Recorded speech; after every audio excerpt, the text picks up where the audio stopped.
Bismillahirrahmanirrahim. Alhamdulillah, kembali kita melanjutkan pelajaran kita dengan membaca buku Pengantar Ilmu Waris. Dan kita sampai pada pertemuan yang keempat yang akan membahas tentang rukun, syarat, dan pembatal wasiat. Bagi Anda yang memiliki buku, silahkan dibuka halaman 30. Rukun artinya unsur. Sehingga rukun wasiat berarti unsur apa saja yang terlibat dalam kegiatan wasiat. Dan rukun wasiat ada 4. Ya. Tapi di situ tertulis ada 5. Rukun wasiat ada 5, Anda ganti. Ada 4. Salah angka. Yang pertama adalah al-musi. Al-musi artinya orang yang memberikan wasiat. Berarti si calon mayit. Yang kedua adalah al-musalahu. Orang yang mendapatkan manfaat dari wasiat. Dan itu bisa bentuknya personal maupun lembaga. Al-musalahu, pihak yang mendapatkan manfaat dari wasiat, itu bisa bentuknya personal atau lembaga. Yang ketiga adalah al-musa ilai. Al-musa ilai atau disebut juga dengan al-wasi. Artinya orang yang mendapatkan amanah untuk menunaikan wasiat. Kemudian yang keempat adalah al-musa bihi. Al-musa bihi artinya objek. Objek yang dijadikan sebagai objek wasiat. Saya kasih permisalan, si A berwasiat di hadapan 3 anaknya agar uang 20 juta diserahkan ke pesantren Al-Hidayah. Maka dari satu kasus ini, kita bisa membuat rincian, si A berarti sebagai al-musi, orang yang berwasiat. Dan syarat si A berwasiat berarti apa? Dia harus masih hidup, karena kalau sudah meninggal, tidak lagi dianggap sebagai, dan tidak mungkin berwasiat. Yang kedua, pesantren Al-Hidayah. Berarti dia sebagai al-musa lahu, pihak yang mendapatkan manfaat dari wasiat. Yang ketiga, 3 anaknya yang disebut dengan al-wasi. Dan yang keempat adalah uang senilai 20 juta yang disebut dengan al-musa bihi, objek wasiat. Baik, insya Allah cukup mudah untuk dipahami. Berikutnya kita beralih kepada syarat wasiat. Ada beberapa syarat. Syarat berarti ketentuan agar unsur yang ada dalam kegiatan wasiat, dia bisa melakukan wasiat secara sah. Ketentuan yang harus ada pada masing-masing rukun, pada masing-masing unsur wasiat, agar wasiatnya berlaku sah. Ada beberapa ketentuan, baik ketentuan yang berkaitan dengan al-musi, al-musalahu, al-wasi, dan al-musabihi. Pertama, syarat yang berlaku untuk al-musi, yaitu pemberi wasiat. Pertama, pemberi wasiat harus orang yang memiliki kelayakan dalam berwasiat. Dan disebut memiliki kelayakan apabila dia berakal, tamyiz, dan rasyid. Rasyid artinya punya kedewasaan.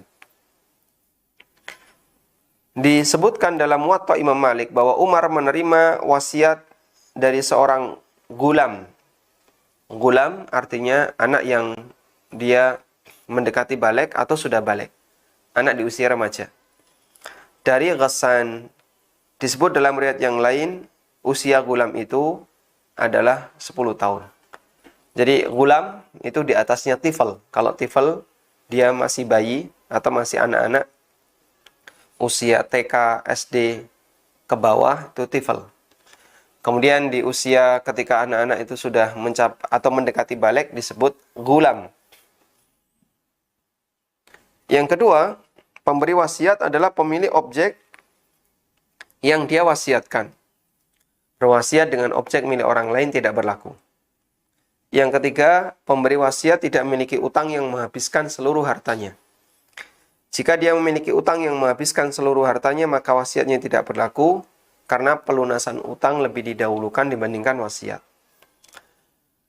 Meskipun apa yang dia ucapkan, jadi tetap berlaku, namun nanti didahulukan utang daripada wasiat yang disampaikan. Baik, selanjutnya kita beralih ke syarat untuk al-musalahu, syarat untuk penerima wasiat. Yang pertama, dia bukan ahli waris. Wasiat untuk ahli waris tidak sah berdasarkan sabda Nabi SAW, la wasiyata liwarithin, tidak ada wasiat bagi ahli waris. Hadis riwayat Ahmad. Kemudian syarat yang kedua, penerima harus tertentu. Termasuk tertentu adalah dijelaskan berdasarkan kriteria.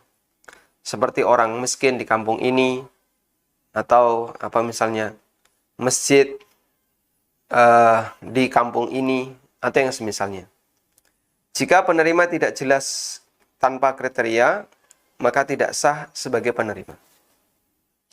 Misalnya ada orang yang berwasiat, saya wasiatkan harta saya senilai 10 juta untuk masyarakat. Nah, masyarakat kan terlalu umum. Maka kita akan kebingungan ketika menentukan siapa masyarakat yang dimaksud.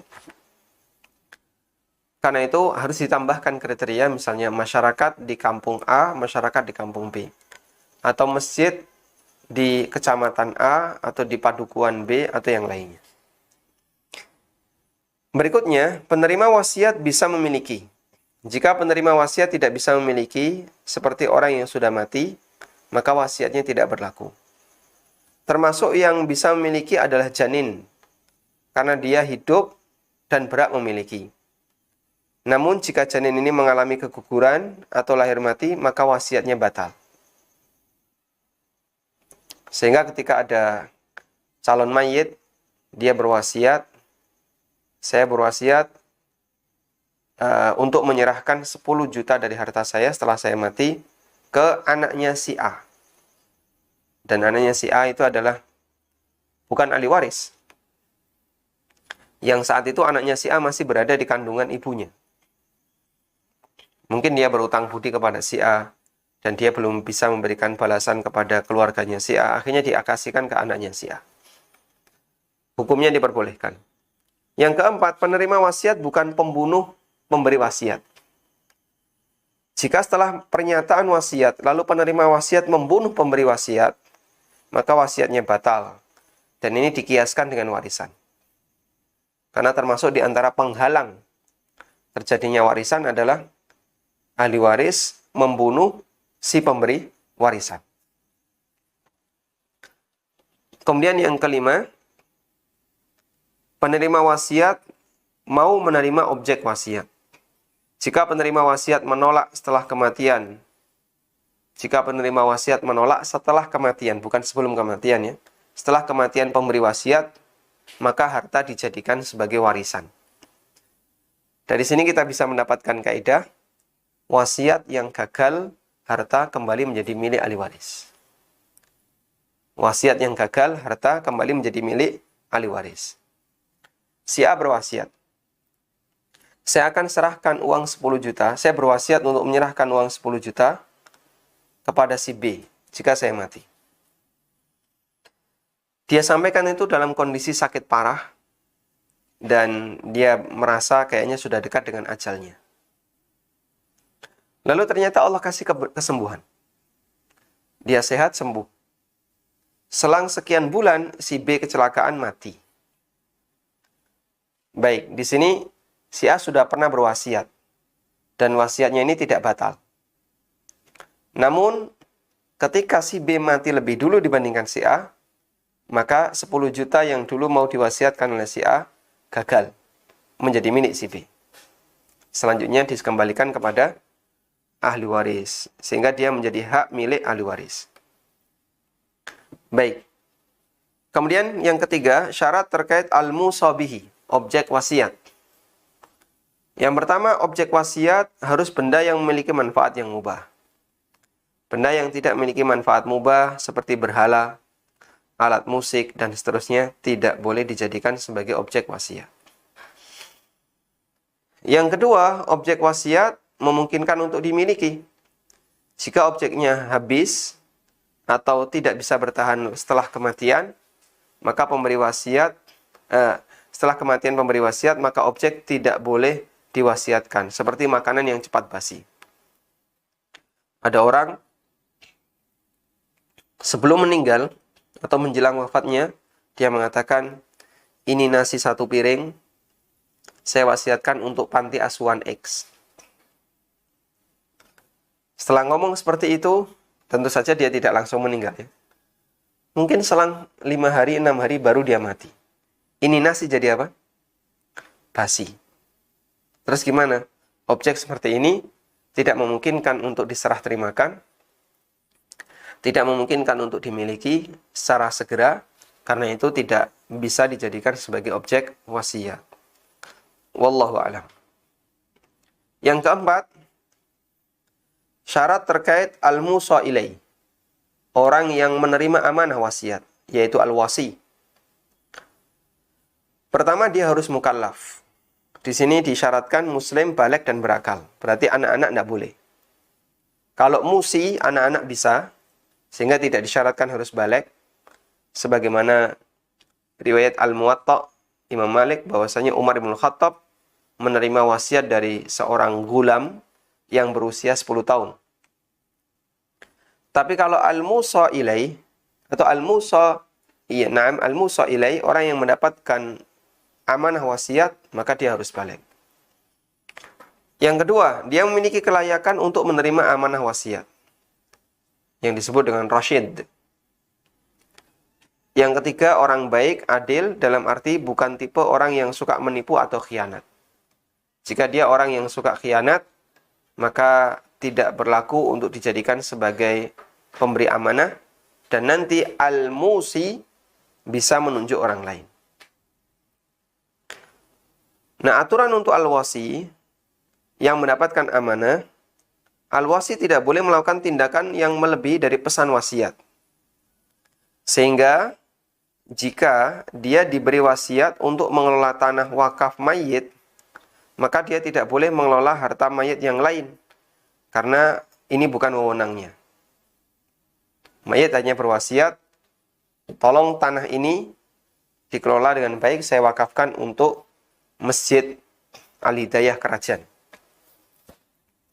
Maka dia tidak boleh untuk mengelola harta mayit yang lain. Al-wasi tidak boleh mengundurkan diri sebelum amanah itu ditunaikan, karena ini bisa menggagalkan pelaksanaan wasiat. Sehingga kalau dia sudah siap jadi al-wasi, mendengar wasiat yang disampaikan oleh si calon mayit, dan dia sudah menerima itu, maka dia harus melaksanakan sampai tuntas. Kalau dia merasa nggak mampu, maka saat mayit mau berpesan kepada dia, dia bisa menolak. Kalau bisa jangan saya, tapi saya carikan orang lain yang nanti bisa menyampaikan amanah kamu dalam wasiatmu. Lalu dicarikan orang lain, dan dia cukup jadi saksi. Bisa seperti itu. Ini kami simpulkan dari satu buku yang berjudul Lamahat Muhimmah fil Wasiyah. Baik, selanjutnya kita beralih ke redaksi wasiat atau sigat wasiat. Redaksi wasiat adalah pernyataan dari al-musi, pemberi wasiat, ketika dia berwasiat. Ada beberapa ketentuan sigat. Yang pertama, wasiat bisa dinyatakan secara lisan, tulisan maupun isyarat yang bisa dipahami maksudnya. Sehingga kalau lisan berarti harus ada yang dengerin. Kalau isyarat berarti harus ada yang melihat. Kalau tulisan ya, berarti harus ada hitam di atas putih. Dan bisa pakai saksi, bisa tidak pakai saksi. Kemudian yang kedua, tidak ada redaksi khusus untuk wasiat. Karena itu bisa disampaikan dengan tegas, misalnya dengan menyatakan aku berwasiat. Atau di bagian atas pernyataan ditulis surat wasiat. Bisa juga disampaikan dengan pernyataan yang dipahami sebagai wasiat. Bentuknya gimana? Semua pernyataan yang bentuknya melepas kepemilikan yang digantungkan pasca kematian. Misalnya, kalau saya mati sebelum Idul Adha, tolong belikan seekor sapi dikorbankan atas nama saya. Maka ini wasiat, karena digantungkan dengan apa? Kematian. Atau pemberian yang digantungkan dengan kematian. Misalnya jika saya meninggal, tolong tanah sebelah diserahkan ke Masjid Al-Huda untuk perluasan. Itu juga boleh. Tayyib. Kemudian yang ketiga, pernyataan wasiat secara lisan atau tulisan disebut ijab wasiat. Bagi pihak yang mendapatkan wasiat, yaitu al-wasi, dia bisa menyatakan bahwa dia siap menerima amanah itu dan akan melaksanakannya sesuai dengan yang diamanahkan. Tayyib. Insya Allah cukup mudah untuk dipahami ya. Dan tadi kita sampaikan bahwa bukan syarat dalam wasiat yang tertulis harus ada saksi. Selama bisa dibuktikan bahwasanya itu adalah tulisan fulan dan fulan biasa nulis seperti itu, dalam orang mengenal ini tulisan fulan. Apalagi ada tanda tangannya. Dan orang bisa mengenal kalau ini adalah tanda tangan si fulan, maka sah sebagai wasiat meskipun tidak ada saksi. Nanti kita akan sebutkan itu ya. Selanjutnya batasan menerima wasiat. Penerima wasiat yaitu al-musalahu dihukumi berhak memiliki objek wasiat setelah pemberi wasiat meninggal. Jadi perpindahan hak milik untuk wasiat baru terjadi setelah pemberi wasiat meninggal. Bagian ini yang perlu kita catat. Penerima wasiat baru berhak untuk menerima wasiat itu setelah pemberi wasiat meninggal. Di sini ada beberapa konsekuensi.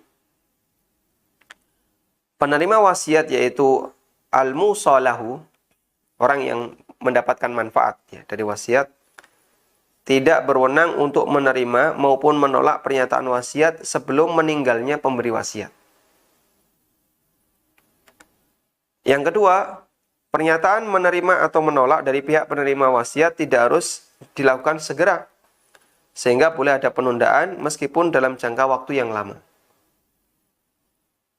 Baik, yang ketiga, jika pihak penerima wasiat menolak untuk menerima wasiat itu, maka objek wasiat dikembalikan ke ahli waris. Yang keempat, jika pihak penerima wasiat menggantung, tidak menerima dan juga tidak menolak, maka ahli waris bisa meminta kejelasan keputusan. Jika tidak mau memberikan keputusan, maka dihukumi seperti menolak dan harta dikembalikan ke ahli waris. Baik. Kita coba kasih catatannya.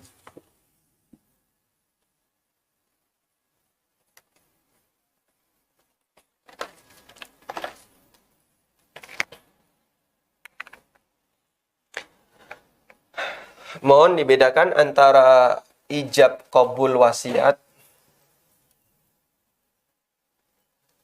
ijab qabul wasiat dengan perpindahan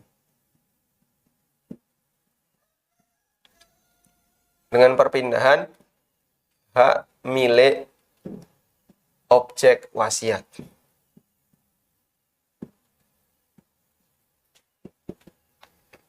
Baik. Ini dua hal yang berbeda. Antara ijab qabul wasiat dengan perpindahan hak milik objek wasiat. Ada 3 pihak yang terlibat dalam kegiatan wasiat tadi. Pemberi wasiat, penerima wasiat, dan penerima amanah wasiat. tiga pihak dalam wasiat. Pertama, pemberi. Ini berarti calon mayit. Ini camat ya. Calon mayit. Yang kedua, penerima. Nah, penerima ini ada dua.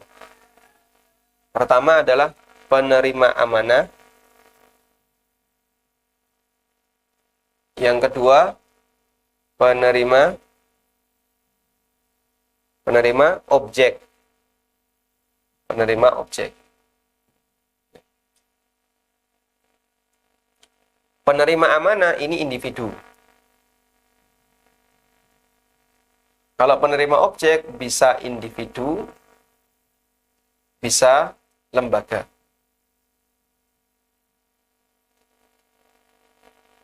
Sudah?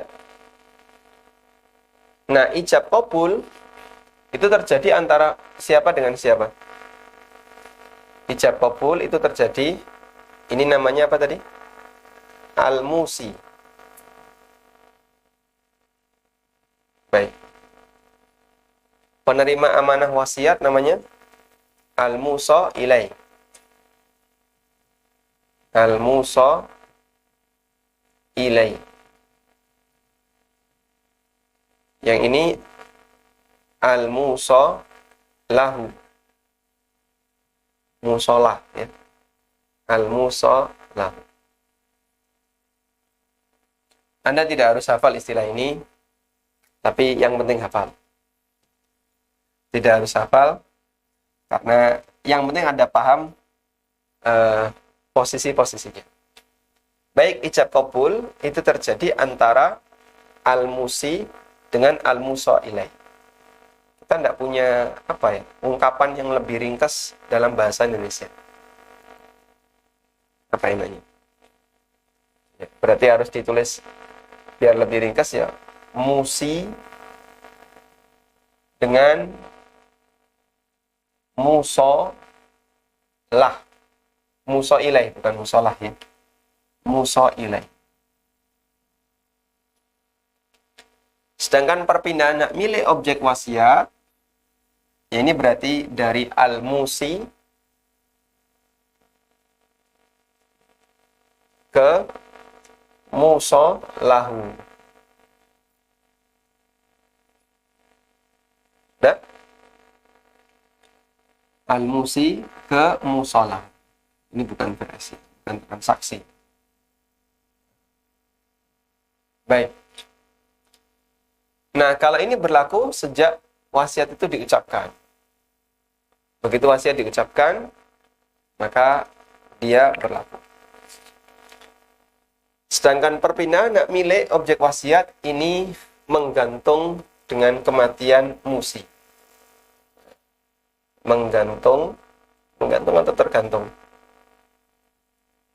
Menggantung terhadap kematian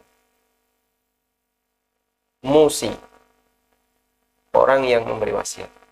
Kalau orang yang memberi wasiat mati, maka terjadi lain. Kalau nggak mati-mati, Pak, ya belum terjadi ini.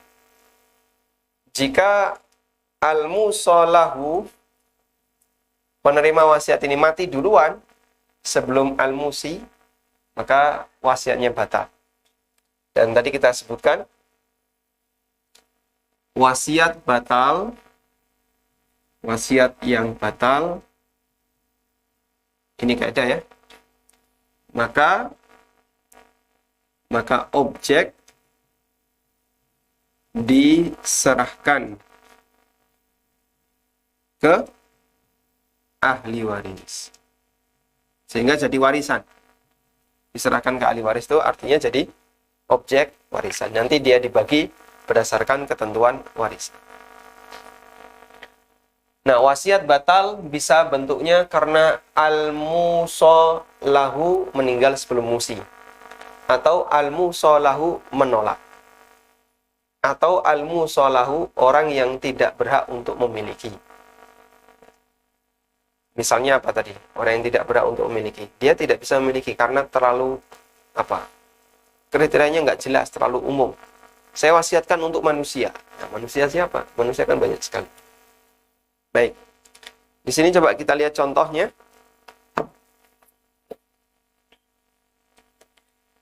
Contoh kasus. Anda bisa buka di halaman 35. Si A berwasiat di hadapan anaknya agar sawah X diserahkan ke Pondok Al-Huda. Namun anaknya baru menyampaikan setahun setelah kematian ayahnya. Mohon diperhatikan, bukan syarat dalam wasiat. Yang tahu wasiat itu siapa, Pak? Yang tahu wasiat itu siapa? Al-musa ilai, yang menerima amanah ya. Yang tahu wasiat itu kan yang menerima amanah. Ya enggak? Kalau yang al-musalahu, yang menerima objek wasiat, dia nggak ngerti. Si A berwasiat di hadapan si B, tolong serahkan uang 10 juta ini kalau saya mati ke Masjid Al-Hidayah. Baik. Selang sekian hari dia mati. Apakah takmir Masjid Al-Hidayah ngerti kalau dia dapat wasiat? Nggak ngerti. Karena wasiatnya tidak disampaikan kepada takmir, tapi di hadapan si B. Maka yang ngerti adanya wasiat adalah al-musa ilai. Sedangkan al-musa lahu nggak ngerti kalau dia nggak dapat wasiat. Sudah? Nah, misalnya terjadi kasus di sini ya. Saya sebutkan kasusnya di sini. Anaknya, setelah bapaknya meninggal, anaknya baru menyampaikan informasi setahun setelah kematian ayahnya. Setelah mendengar info dari anak pemberi wasiat, pengurus Pondok Al-Huda rapat untuk menentukan apakah diterima atau tidak. Hingga terjadi pro dan kontra. Karena pro dan kontra, gantung selama setahun. Bagaimana solusinya? Belum lagi setelah gantung, akhirnya dominan diterima. Setelah diterima, ngurus perizinan ke warga. Digantung Pak Dukuhnya. Lama Pak Dukuhnya nggak ngasih ACC. Katanya mau dipertemukan dengan warga, nggak jadi-jadi ya. Akhirnya gantung sekian tahun. Dalam kondisi ini wasiat tetap sah meskipun pihak penerima menggantung. Namun ahli waris berhak untuk meminta agar Pondok Al-Huda memberikan keputusan antara menerima ataukah menolak. Sekalipun ini butuh waktu yang lama, tidak membatalkan wasiat. Karena ijab qabulnya sudah dilakukan dulu waktu si A masih hidup. Andai setelah 2 tahun Pondok Al-Huda baru memutuskan untuk menerima tanah itu, berarti penerima wasiat yang dilakukan oleh Pondok Al-Huda tertunda selama 3 tahun setelah kematian Al-Musi. Dan wasiat ini sah dan wajib ditunaikan. Insya Allah cukup jelas ya. Ada sebagian jamaah yang menyampaikan ke saya mau wakaf. Apa Pak? Tanah. Di mana? Daerah ini. Mohon maaf, saya nggak bisa mengelola. Karena terlalu jauh dari kantor kami, kemudian kita juga tidak punya kegiatan di daerah itu, sehingga kami keberatan untuk menerimanya.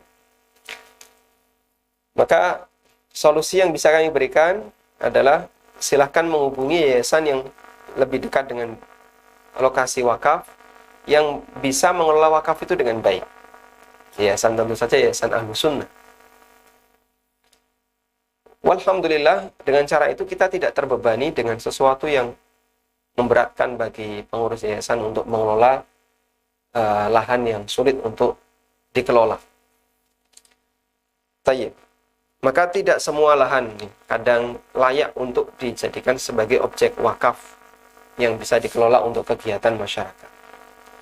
Lahannya berada di dalam, aksesnya susah. kemudian melewati banyak perkampungan warga, mau dijadikan sebagai apa misalnya sekolah, wah itu sensitif. Jadi butuh banyak perizinan, warga merasa terganggu dan seterusnya. Baik, kita lanjutkan. Berikutnya tentang pembatal wasiat.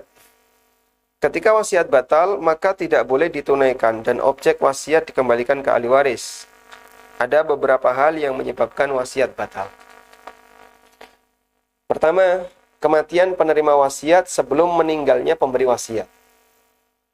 Karena objek wasiat berpindah kepemilikan ke penerima jika si pemberi wasiat telah meninggal dunia. Misalnya, si A berwasiat jika dia mati agar motornya diserahkan ke si B. Namun si B mati lebih dulu sebelum si A, maka wasiatnya batal. Terus motor ini jadi milik siapa? Jadi milik ahli waris. Yang kedua, penerima wasiat membunuh si pemberi wasiat. Terdapat hadis yang menyebutkan bahwa pembunuh pemberi wasiat tidak berhak dapat wasiat. Hanya saja hadis ini dhaif. Namun para ulama mengkiaskan masalah wasiat dengan warisan, sehingga pembunuh pemilik harta tidak berhak dapat wasiatnya. Contohnya si A berwasiat jika dia mati agar motornya diserahkan ke si B. Karena si B berharap bisa segera mendapatkan motor itu, maka si B membunuh si A.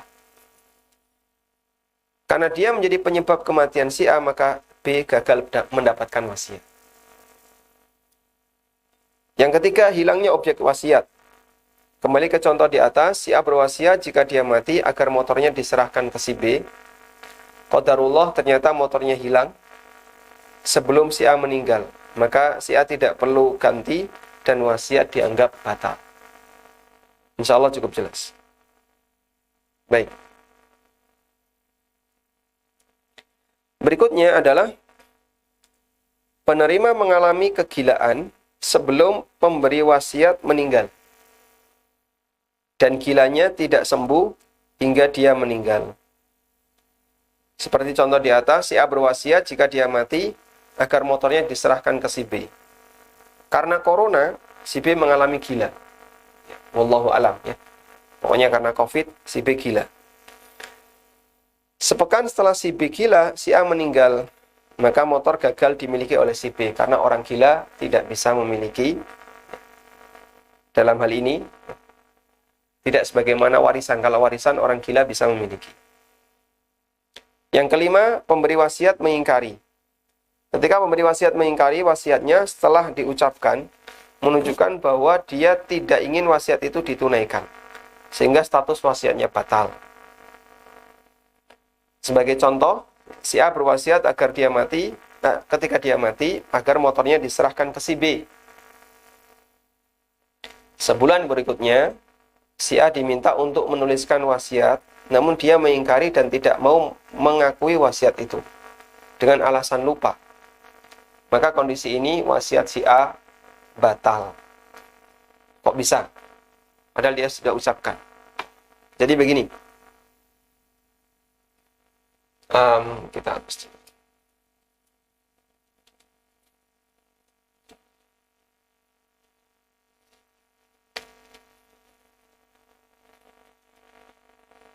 Saya kiaskan dengan hibah ya.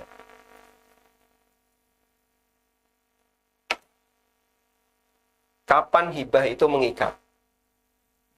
Hibah, kapan hibah itu pindah hak milik?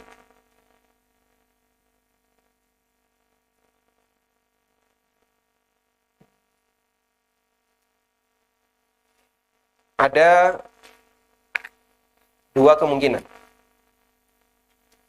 Pertama, sejak dinyatakan.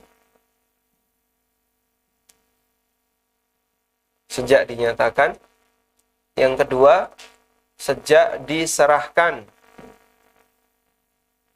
Jawabannya yang mana? Satu atau dua? Yang benar nomor dua, sejak diserahkan. Sehingga kalau si A mengatakan, wahai B, kamu nanti mau saya kasih jam tangan. Dia cuma ngomong kayak gitu. B seneng. Wah, alhamdulillah, terima kasih. Nanti kapan? Ya, wallahu a'lam.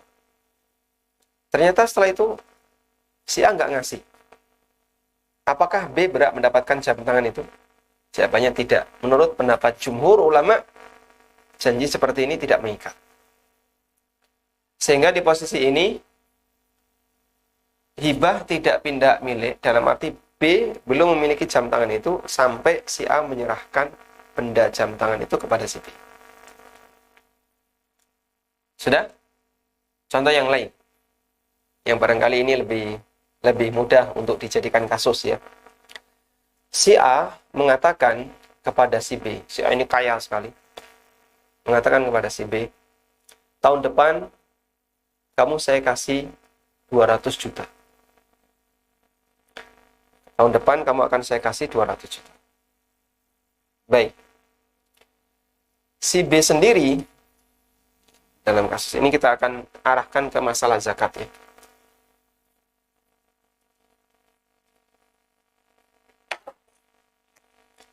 Jadi si A mengatakan,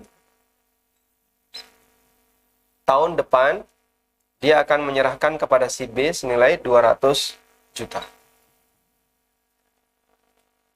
Si B sendiri, B memiliki tabungan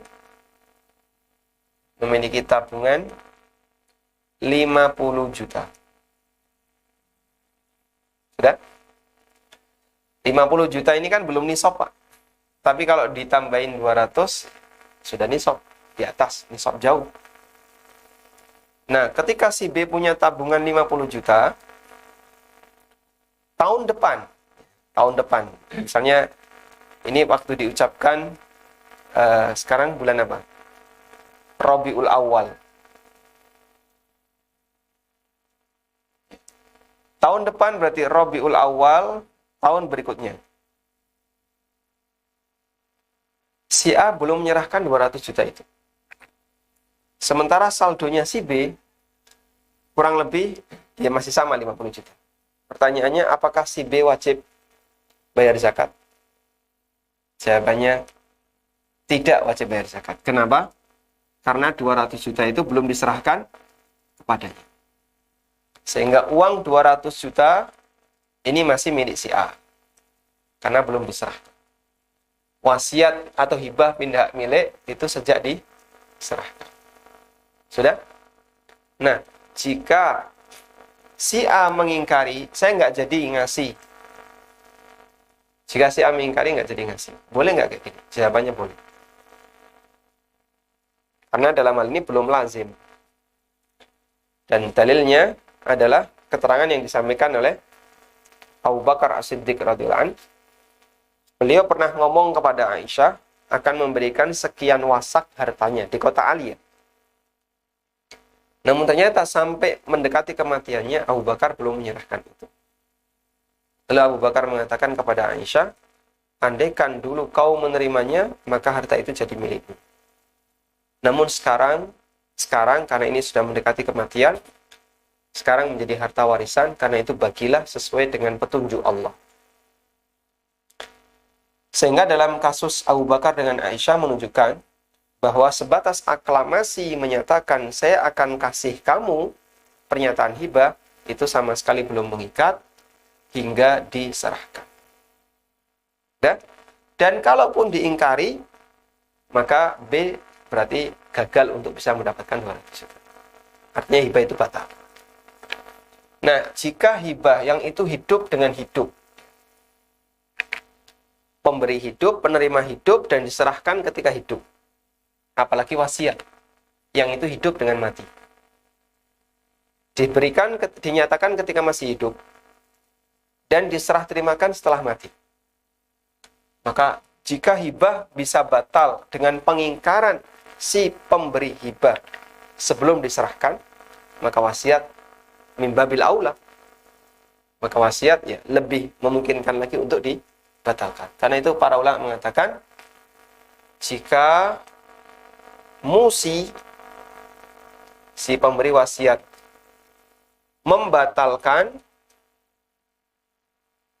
jika pemberi wasiat membatalkan, ya ini sama dengan sama dengan wahib, pemberi hibah yang membatalkan.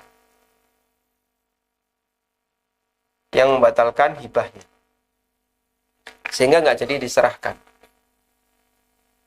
Dan ini boleh, maka ini juga boleh. Makanya ketika musi membatalkan, wasiatnya batal. Baik. Yang keenam, di antara pembatal wasiat yang keenam adalah salah satu antara pemberi atau penerima wasiat murtad atau pindah agama, keluar dari Islam, maka wasiatnya batal. Insya Allah cukup jelas. Walhamdulillahirabbil alamin. Baik. Nah, jamaah yang dimuliakan Allah Subhanahu wa taala, kita memahami beberapa titik-titik ini yang ini sebenarnya lebih dominan pada kajian ilmu fikihnya, bukan kajian dari sisi perhitungan. Karena itu kami minta agar beberapa kaidah yang tadi kami sebutkan Anda pegangi baik-baik, sehingga nanti ketika kita membahas pada materi lanjutannya, kita sudah tahu koridornya. Kapan wasiat itu berlaku, kapan tidak berlaku, bagaimana ketentuan dan syarat bagi pemberi wasiat, penerima amanah, dan penerima objek wasiat.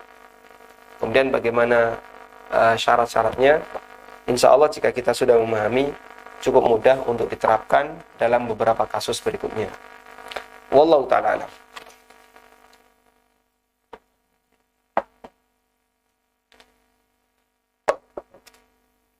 Dan pada pertemuan berikutnya, kita akan membahas tentang beberapa permasalahan dalam masalah wasiat. Nanti ada contoh kasus yang cukup banyak ya. Semoga Allah Subhanahu wa taala mudahkan bagi kita untuk mempelajarinya. Insya Allah akan kita bahas di pertemuan berikutnya. Wassallallahu ala nabiyyina Muhammadin wa ala alihi wa sahbihi wa sallam. Wa akhiru da'wana anil hamdulillahi rabbil alamin. Baik. Selanjutnya kami persilahkan bagi para pemirsa yang ingin bergabung, bisa disampaikan melalui line telepon yang sudah tersedia. Baik, untuk tahap awal kita akan baca terlebih dahulu pertanyaan yang telah masuk WA. Silahkan.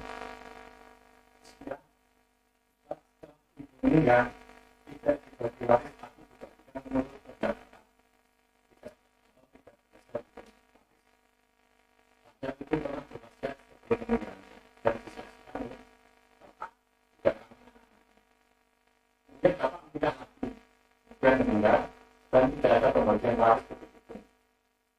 Bagaimana hukum kita yang sudah mengajarkan kepada kita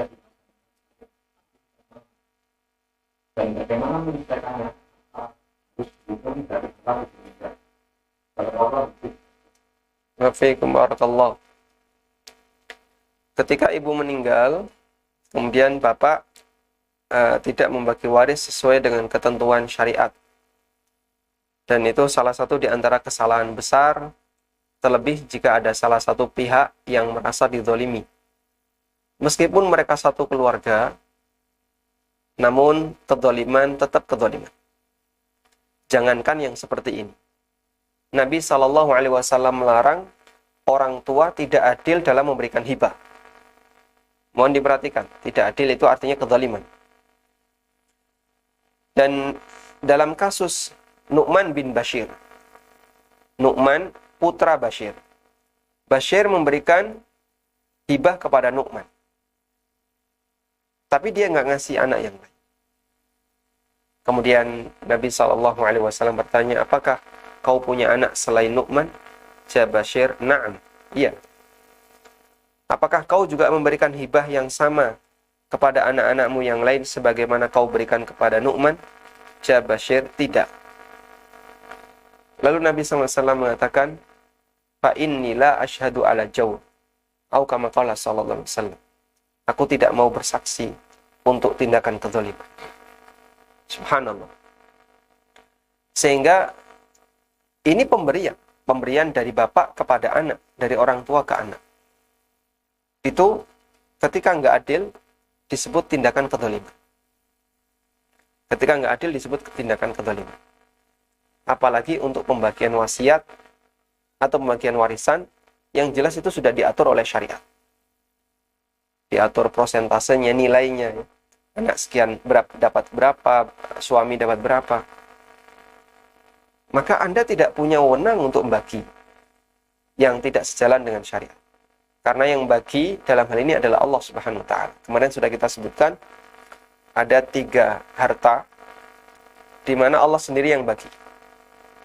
Zakat, ghanimah, harta rampasan perang, dan warisan.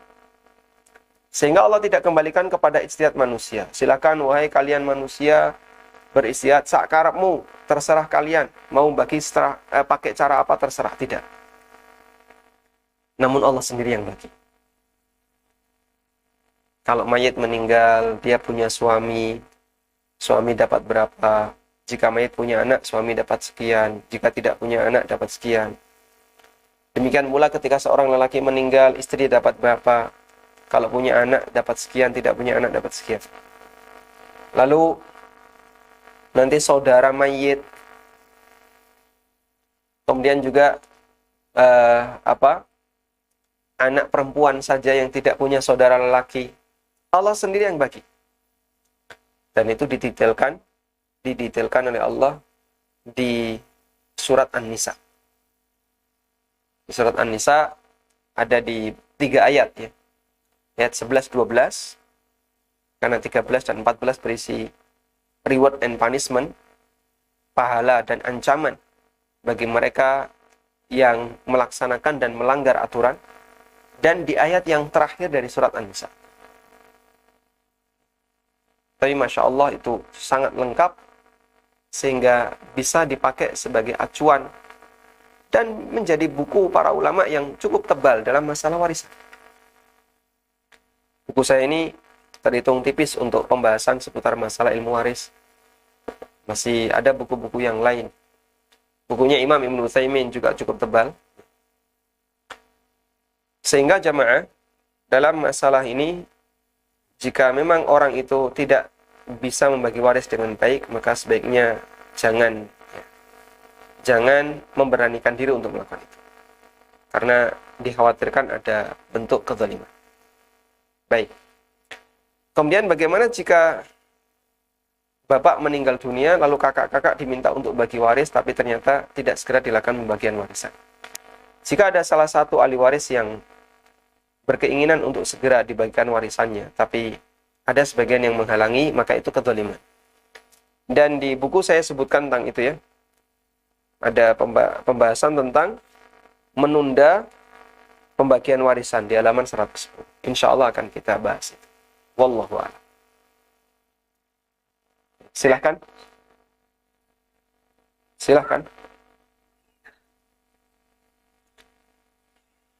Silakan Bapak. Assalamualaikum Ustaz. Waalaikumsalam warahmatullahi. Mohon maaf, bisa dikecilkan volume televisinya. Assalamualaikum. Waalaikumsalam. Silakan. Saya Fatimah dari Bekasi. Silakan Ibu. Yang ingin Anda tanyakan adalah bagaimana hukumnya jika seseorang sudah memberikan wakaf tanahnya kepada suatu lembaga, lalu di satu tahun kemudian si pewakaf itu mengambil kembali tanah wakafnya dengan alasan ingin dijual dan hasil penjualannya akan diberikan kepada masjid ataupun lembaga-lembaga yang membutuhkan, lembaga pendidikan yang membutuhkan. Apakah seperti itu dibolehkan? Terus yang kedua boleh Ustaz? Silakan. Mohon maaf, untuk yang pertama, apakah sudah diikrarkan wakafnya? Kalau secara lisan sudah diikrarkan. Secara lisan memang kesalahan dan fotokopi ya, dalam bentuk fotokopi sertifikat sudah diserahkan kepada lembaga yang menerima tanah tersebut. Tapi secara tertulis belum. Secara tulisan belum. Nah, dan seperti itu Ustaz, keterangan bisa saya sampaikan. Baik. Yang satunya Ibu? Baik, yang kedua, seandainya ini masalah keadilan, misalkan ada suatu kasus begini Ustaz, ada keadilan orang tua, misalkan ada ayah memiliki 4 anak, lalu 3 anak perempuan, 1 anak laki-laki. Nah, si ayah itu memberikan semua tanahnya itu kepada anak laki-lakinya dengan alasan ada kontribusi dari si anak laki-laki itu, dan anak perempuan ini tidak mengerti berapa kontribusi yang sudah diberikan si anak laki-laki itu, gitu loh. Ini dalam bentuk hibah ya? Dan tanah itu akhirnya diserahkan semua ke anak laki-lakinya. Baik.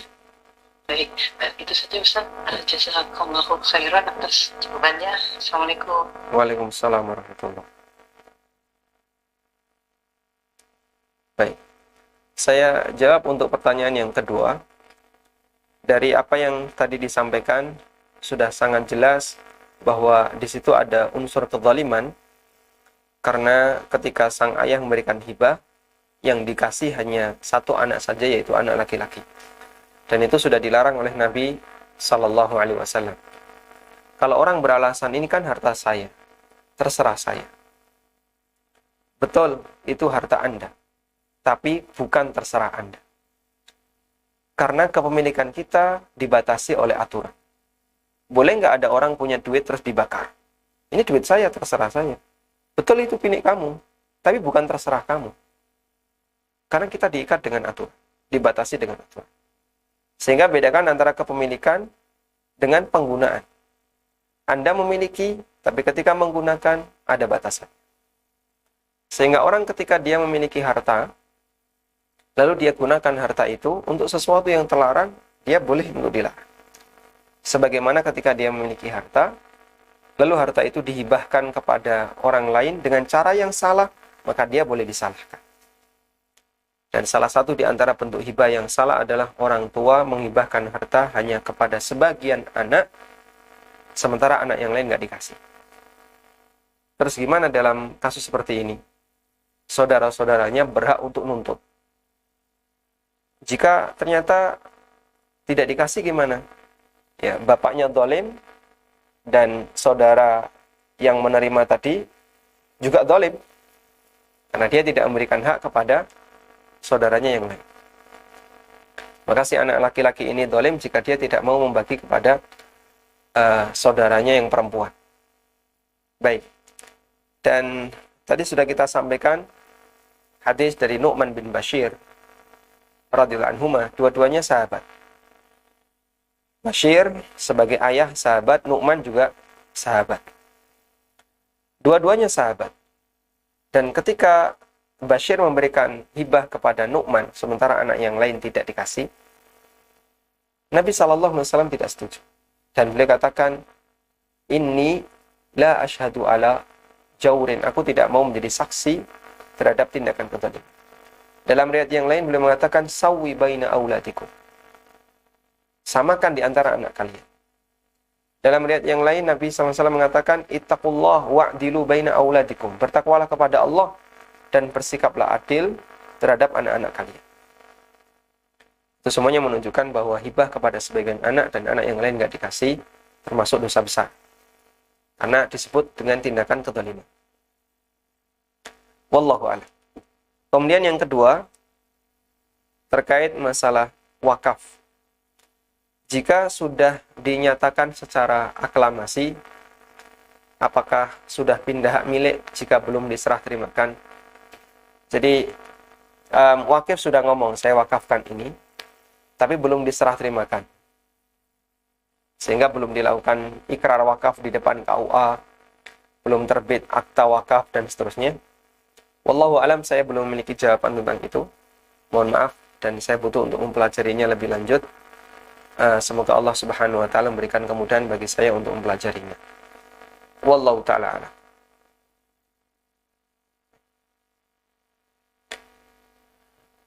putus ya. Silahkan. Assalamualaikum. Waalaikumsalam warahmatullahi. Kalau misalnya anak itu mengindarkan baju begitu, tapi itu teman, tolong edarkan baju saya ini lewat WA atau Facebook gitu. Kalau misalnya laku nanti Anda tak kasih kalau upah 20%. Kalau dari saya 100, terus saya ngambilnya 100 begitu Ustaz. Tetap 100 dari teman saya itu Ustaz. Hanya untuk mengedarkan saja itu Ustaz. Apa boleh itu Ustaz? Baik. Mohon penjelasan syukran jazakallahu khairan. Assalamualaikum warahmatullahi wabarakatuh. Waalaikumsalam warahmatullahi wabarakatuh. Apa yang Anda sampaikan di sini berkaitan dengan masalah samsaroh. Dan dalam akad samsaroh, boleh dengan cara seperti yang tadi Anda sampaikan, sebagaimana keterangan Ibnu Abbas yang diriwayatkan oleh Bukhari.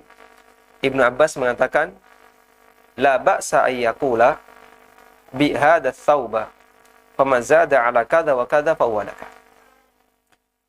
Boleh seorang pemilik barang mengatakan, tolong jualkan baju ini dengan harga sekian, atau tolong jualkan baju ini, nanti kalau lebih dari nilai sekian milik kamu. Pokoknya saya terima bersih 100. Kalau lebih dari 100 milik kamu. Lalu dia jual 120, maka 20 milik dia dan 100 diserahkan ke kita. Hukumnya boleh. Atau kita menetapkan harga, pokoknya harga net 100. Jangan lebih dari 100. Nanti kamu saya kasih 20%. Dia jual 100, lalu si makelar itu dapat 20%. Hukumnya diperbolehkan. Wallahu a'lam. Baik, silahkan. Waalaikumsalam warahmatullahi. Silakan Bapak. Silakan Bapak. Waalaikumsalam warahmatullahi. Mohon dikecilkan volume televisinya, Pak. Waalaikumsalam. Ustaz, ini mau tanya Ustaz, ada satu keluarga yang dia itu perempuan, punya suami, punya anak-anak. Terus dia dapat harta, punya rumah, tapi dari hasil warisan. Terus dia berwasiat, itu rumah, kalau dia meninggal, rumahnya mau dikasihkan keponakannya. Jadi anak dari kakaknya yang perempuan. Itu gimana semuanya loh, urusan keseluruhan rumah itu? Itu gimana? Sebentar Pak. Dia masih punya suami, dia punya anak-anak. Baik, saya minta didetailkan dulu Pak ya. Harta ini milik istri ya? Dia punya istri, dia punya suami, punya anak-anak. Tapi warisan rumah itu dia dapat dari warisan dari bapaknya gitu. Terus maunya dia berwasiat kalau dia meninggal ini rumah ini mau dikasihkan keponakannya. Sementara dia masih punya suami, punya anak-anak, itu gimana, boleh tak? Baik. Cukup Bapak. Waalaikumsalam. Waalaikumsalam warahmatullahi. Baik. Yang pertama, kita perlu mengetahui terlebih dahulu siapa saja ahli warisnya. Dalam pertanyaan yang tadi Bapak sampaikan, yang menjadi ahli waris adalah suami. Dan ketika mayit tidak punya anak, maka suami berhak mendapatkan setengah. Kemudian anak angkat apakah dapat warisan? Jawabannya tidak. Karena dia bukan anak keturunan, tidak ada hubungan waris. Bukan nasab, bukan pula hubungan karena kekerabatan, bukan pula hubungan karena al-wala. Dan nanti kita jelaskan itu ya. Sehingga untuk anak angkat tidak berhak dapat warisan. Nah selanjutnya, bolehkah si wanita ini berwasiat jika mati nanti rumahnya diserahkan ke keponakannya? Semuanya. Jawabannya, wasiat hanya boleh maksimal sepertiga. Jika lebih dari sepertiga, maka kembali kepada kerelaan ahli waris. Sehingga di sini perlu ditanyakan kepada ahli warisnya, boleh nggak wasiat ini ditunaikan semuanya? Kalau dia menolak, maka yang ditunaikan hanya sepertiga. Tidak boleh lebih dari sepertiga. Kemudian nanti sisanya dibagikan kepada ahli waris, suaminya dapat setengah, Terus setengahnya untuk siapa? Setengahnya untuk saudara-saudaranya mayit, jika mayit punya saudara. Kalau nggak punya saudara, jika nggak punya, atau saudaranya sudah mati, tadi kan punya keponakan ya, berarti diserahkan ke keponakannya. Nah, teknis pembagian seperti ini, insya Allah nanti kita bahas di pembahasan setelah kita mengupas tentang ilmu warisnya. Untuk saat ini belum. Wallahu a'lam. Silahkan. Assalamualaikum. Waalaikumsalam warahmatullahi wabarakatuh. Silahkan. Nah ini Ustaz, balik lagi Ustaz. Tapi itu barangnya tanpa ada di tangan anak itu, langsung dari teman anak itu Ustaz. Jadi cuma dikasih tahu lewat online, lewat HP gitu Ustaz. Boleh nggak Ustaz?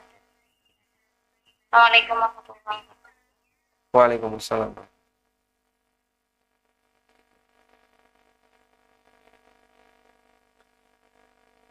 Jika posisi Anda sebagai wakil bagi pemilik, jadi ada supplier, Anda sebagai wakil dari supplier ini, lalu Anda minta kepada teman-teman Anda, tolong ikut jualkan barang ini.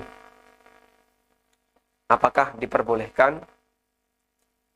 Kita sudah pernah bahas ini dengan mengutip keterangan Syekhul Islam terkait hukum wakil yang mewakilkan objek yang dipesankan untuk dia jual.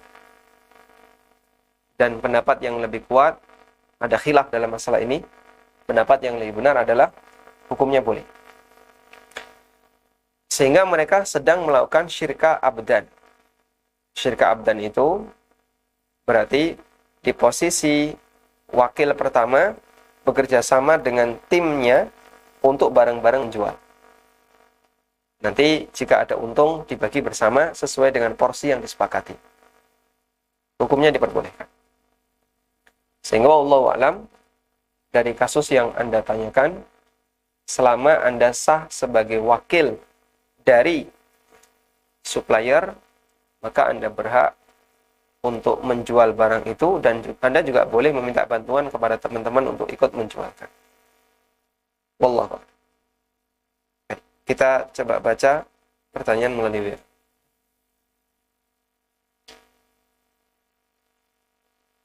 Assalamualaikum warahmatullahi wabarakatuh.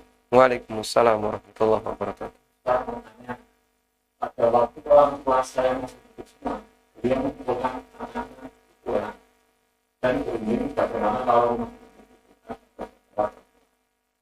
kita semua begitu dan mendapatkan anak. Orang tua meninggal, ada satu orang pada ini, bagaimana solusinya? Wa jazakumullah khairan. Baik. Kita coba jelaskan ya.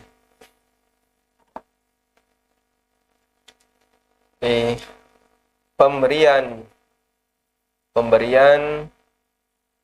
calon mayit atau ortu gitu aja. Pemberian ortu. Jika langsung diserah terimakan, jika langsung diserahkan, maka ini langsung diserahkan berarti ketika beliau menyatakan, setelah itu langsung diserahkan. Maka ini jatuhnya hibah.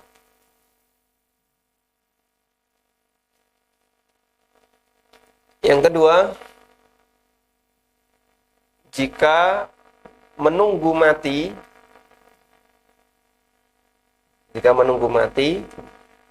maka ini jatuhnya apa? Wasiat. Kalau nunggu mati, jadinya wasiat. Baik. Kita pahami ketentuan di sini. Wasiat untuk ahli waris. Untuk ahli waris, apa hukumnya? Dilarang. Nggak boleh kan? Wasiat untuk ahli waris. Meskipun disepakati. Karena Nabi SAW menyatakan itu, Innallaha qad a'ta kulla dhi haqqin haqqah, fala wasiyata liwaris. Allah telah memberikan jatah kepada masing-masing yang berhak, karena itu tidak ada wasiat bagi ahli waris. Baik. Sehingga ketika ada wasiat seperti ini, batal. Batal demi hukum Islam. Karena batal, karena ini dilarang ya, maka ini jadi wasiat yang batal. Dan kita punya ketentuan, wasiat yang batal maka dijadikan sebagai warisan. Nah, kalau jadi warisan, maka dia dibagi sesuai dengan ketentuan warisan. Dibagi sesuai ketentuan warisan. Ketentuan warisan gimana, Pak? Ya sebagaimana aturan warisan, anak laki-laki dapat 2 kali dibandingkan anak perempuan. Nanti istri atau suami juga berhak dapat dari harta itu, dan seterusnya. Insya Allah kita bahas ini nanti ya. Baik, berikutnya, jika langsung diserahkan, maka statusnya hibah.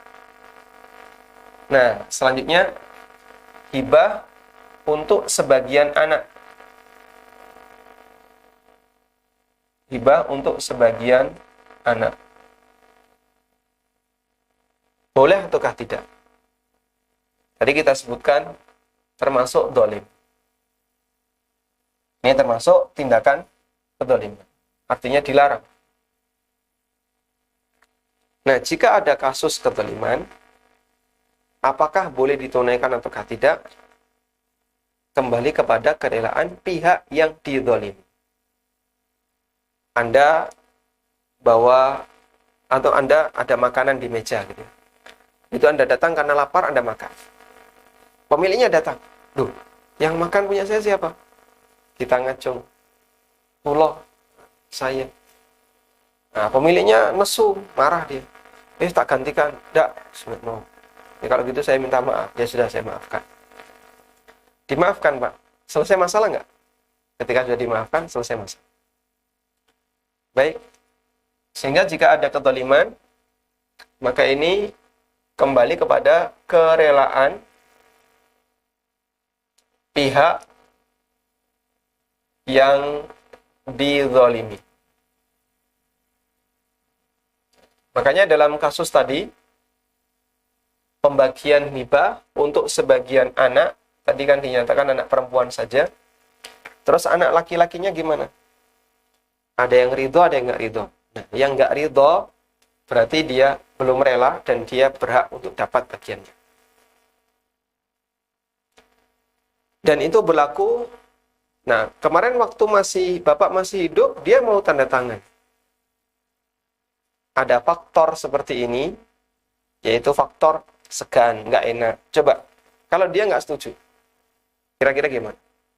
Gawe wirang wong tua. Dia akan merasa malu, merasa nggak enak di hadapan orang tua. Masa kok nggak setuju? Apalagi Bapak sudah sepuh, ya, Bapak sudah tua.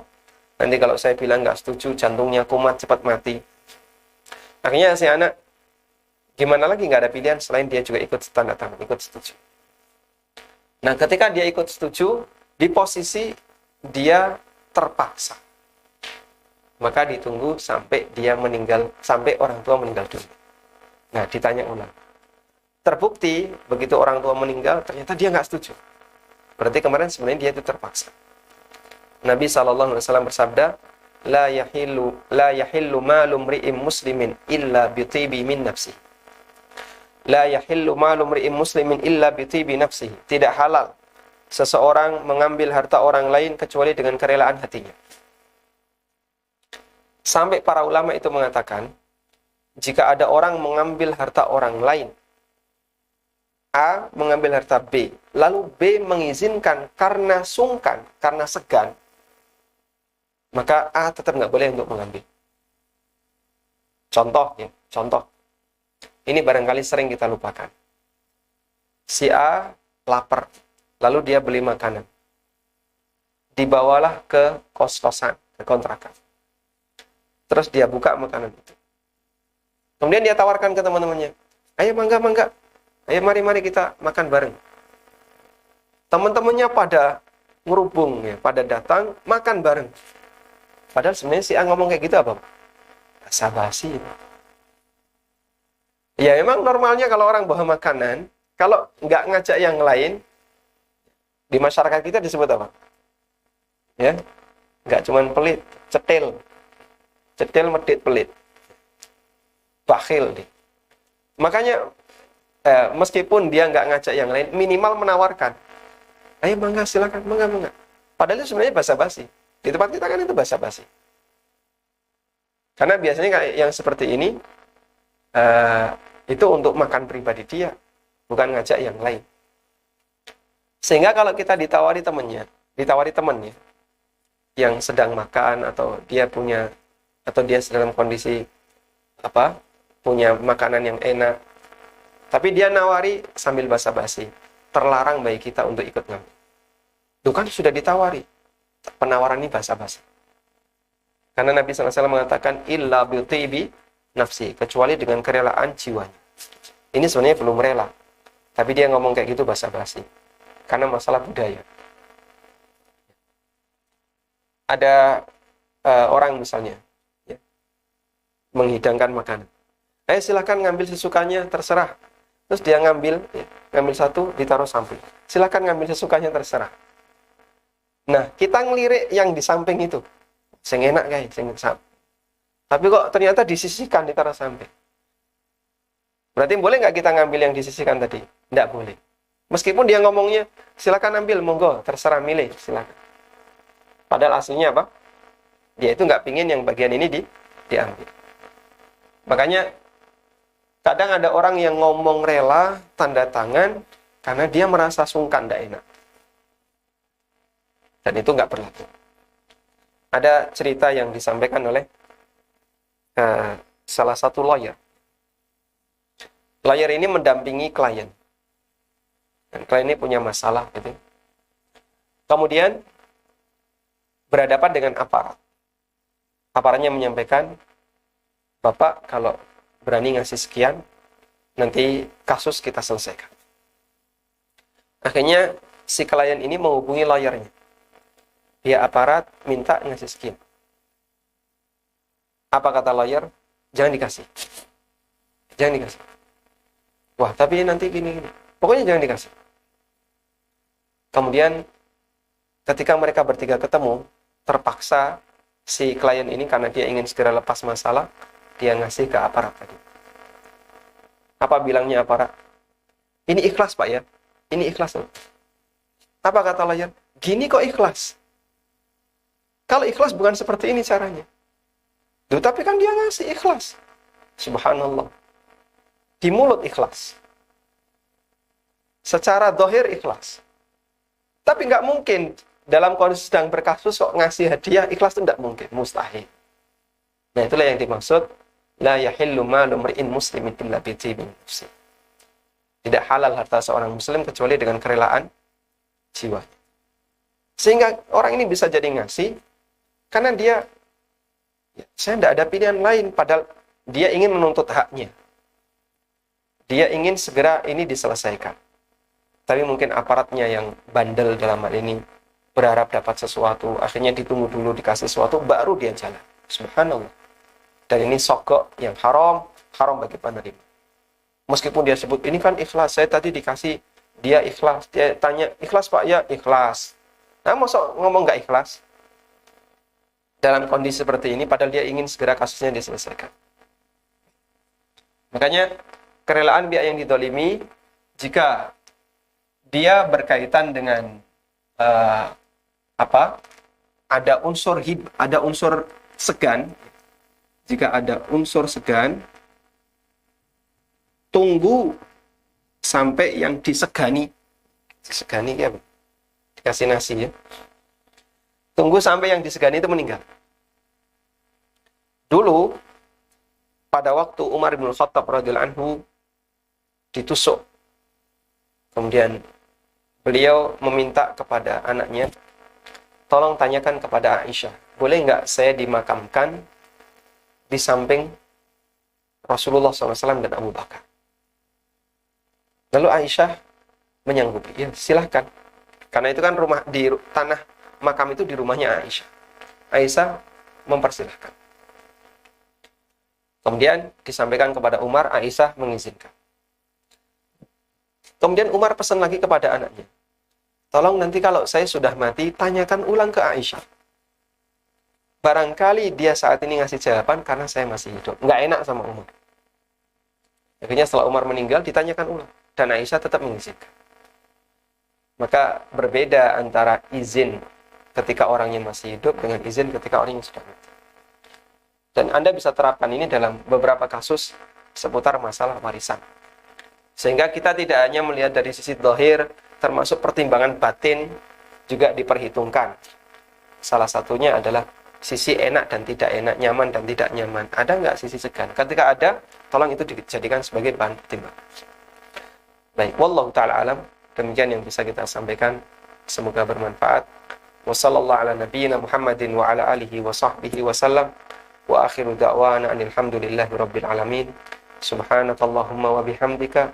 Ashhadu an la ilaha illa anta astaghfiruka wa atubu ilaik. Wassalamualaikum warahmatullahi wabarakatuh.